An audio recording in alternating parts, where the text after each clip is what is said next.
So we're delighted to have this opportunity to talk about the Holy Father's visit to Washington here in September. Before the Cardinal arrives, let me begin by thanking you for your presence today. The overwhelming interest in the Pope's visit is a testament to his great works and the admiration of Catholics and non-Catholics alike. We'll hear from Cardinal Wuerl momentarily, but first I wanted to provide you a few details. As Rome confirmed the visit schedule and the specific plans just this morning, we ask for your patience in the coming weeks while we're planning coverage.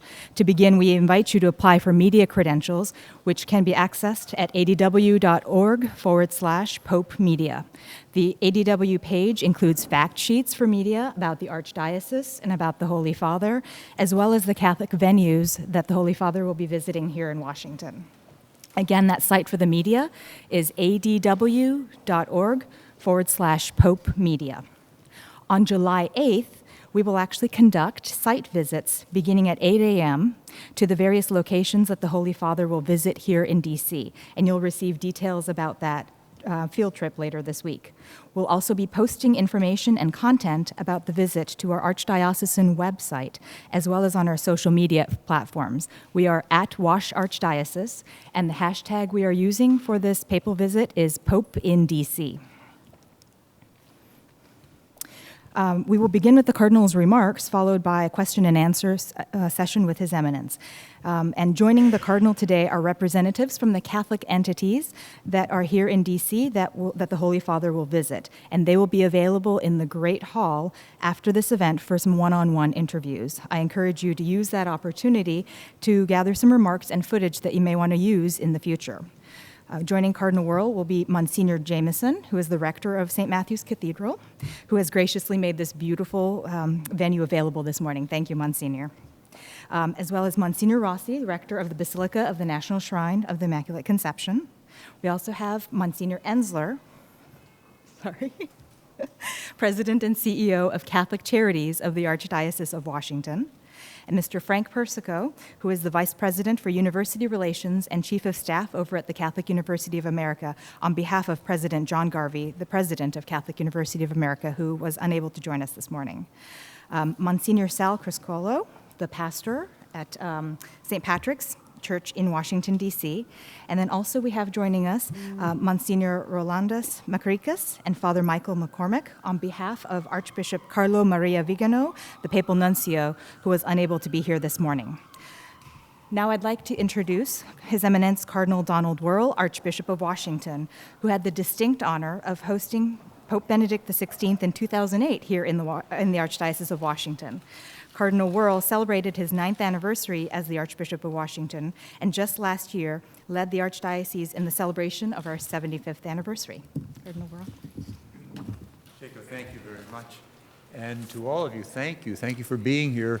This is clearly an exciting time, not only for the Archdiocese, not only for the Church in the United States, it's an exciting time for our city and for the whole country. The Holy Father's immense popularity is something that will be, I think, reflected in his visit here. It's already being made apparent in the number of requests we're getting for information about the visit. Everybody wants to be a part of the visit. I think what is so much a part of the excitement and the desire to see him and to welcome him here to Washington, to the nation's capital, is the fact that he speaks in such an inviting way, and he keeps reminding all of us that there's a spiritual dimension to our life, that all of us have the possibility of a living relationship with God. And that's his message. He's been saying that since the day of his election. We have a relationship with God, and therefore we have a relationship with one another. And the heart of that is simply to love God and love your neighbor. And so we will be welcoming him. He arrives here in the nation's capital. He arrives in Washington on September the 22nd. He'll be arriving at Andrews Air Force Base, and then we'll go to the nunciature So there's no program scheduled for that evening other than that we will be very happy to have him here. The next day, on the 23rd, he will go in the morning to the White House. He's returning the visit to President Barack Obama. We all remember that the president visited the Pope in Rome. And so the Pope is now going to be visiting the White House. And then later that morning, he is going to come here. The Holy Father will come here to St. Matthew's Cathedral, and we will have gathered here all of the bishops from the United States.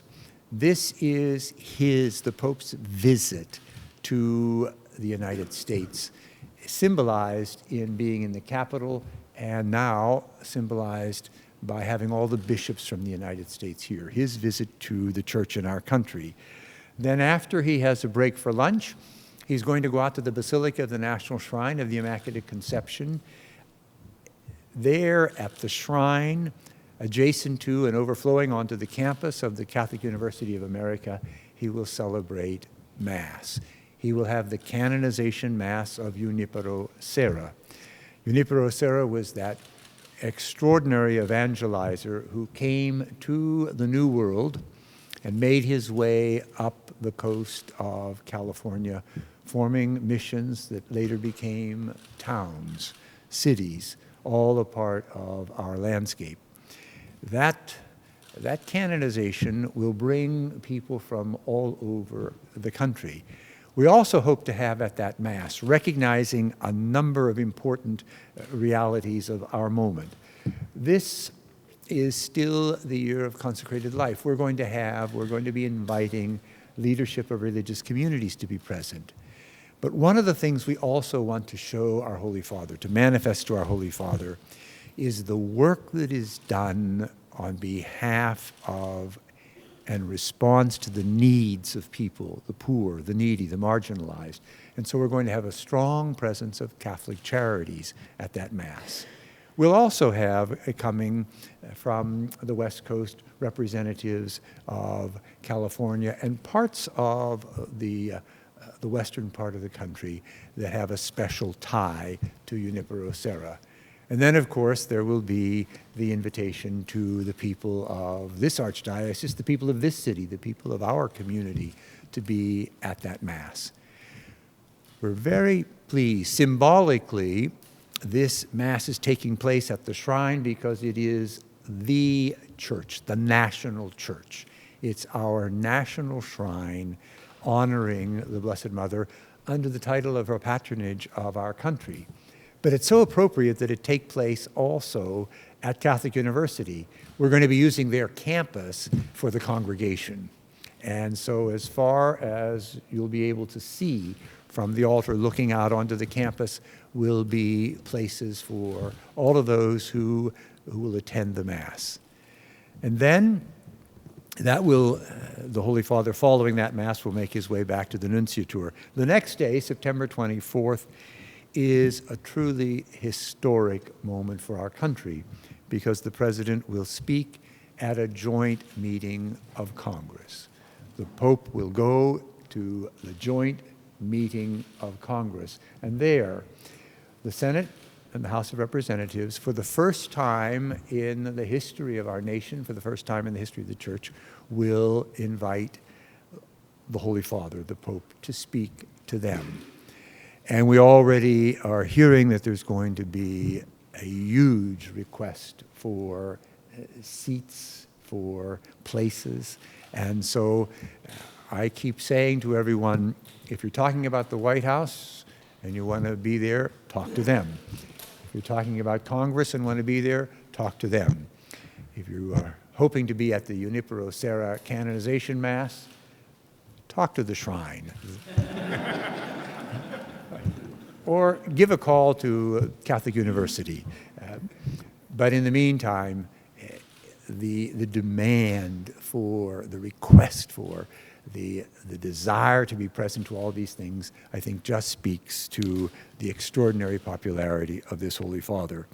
There will be then after he completes his visit to Congress, he's going to go and visit Catholic Charities. He's going to go to St. Patrick's Church, our downtown church. And there, at the headquarters of Catholic Charities, the Holy Father will have a chance to meet and greet some of the clients of Catholic Charities, and also to experience one of the many, many programs of Catholic Charities. You know, it reaches 120,000 people a year here in this Archdiocese. But one of the programs is a meals program for the homeless, for street people, for people who just are looking for a meal. And we hope to have St. Maria's meal van out there on the street, and we will be welcoming so many of the clients of Catholic Charities. And the Holy Father will have a chance to see them, greet them, and I hope be able to have a word and a blessing for them. Following that, he goes back to the Nunciature, and from there to the airport, and from there to New York. And then we'll just consign him to the joys and mercies of the people of New York. Thank you all for being here. I'm going to just make one other comment, and that has to do with a very special program that's going to be unfolding, and we will have a lot more about that on our website and on all of the modern social communications. But Catholic Charities is sponsoring a contest.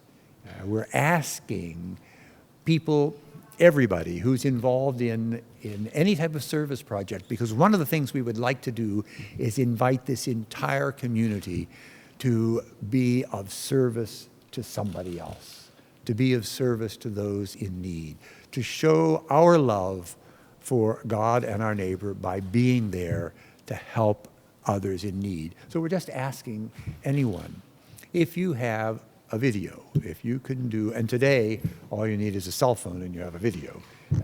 If you have some visual of a program that you're doing, please send it to Catholic Charities. They're going to somehow be able to work their way through all of these and pick out some winners, and the winners will have special seating at that Mass.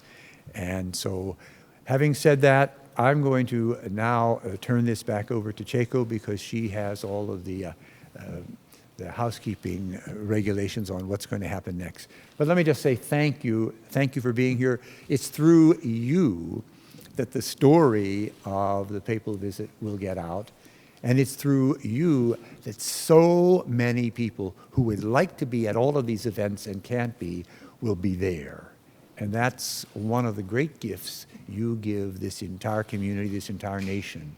The visit of the Pope is going to be a worldwide event, thanks to all of you.